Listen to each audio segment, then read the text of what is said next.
మీ అవమానమునకు ప్రతిగా ఏమన్నాడు, ఇంతకాలము అనవసరమైన వాటిలో నువ్వు చిక్కున్నవేమో, అనేక విధాలుగా నువ్వు నలిగిపోయావేమో, ఇంకా తలెత్తుకొని తిరగలేని పరిస్థితి దాపరించిందేమో.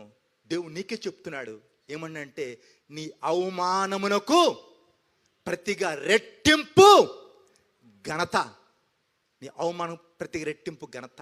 నువ్వు కోల్పోయినవి తిరిగి సమకూర్చుకునే సంవత్సరం. మిడతలు, చీడ పురుగులు, గొంగళ పురుగులు తినేసిన పంట తిరిగి మరలా అనుగ్రహిస్తాను అన్నాడు. మన కాలగతులు దేవుని యొక్క ఆధీనమైనవి.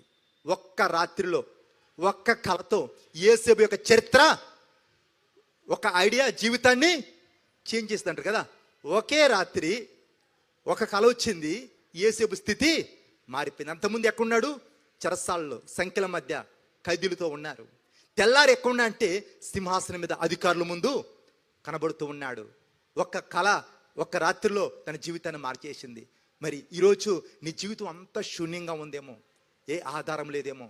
కానీ నీ గతాన్ని దేవుని దగ్గర వదిలిపెట్టి కొత్త జీవితం నువ్వు మొదలుపెట్టినట్లయితే, నువ్వు పోగొట్టుకున్నవన్నీ, నువ్వు పొందుకోలేనివన్నీ ఈ నూతన సంవత్సరములో దేవునికి ఇస్తాడని వాగ్దానం చేస్తూ ఉన్నాడు.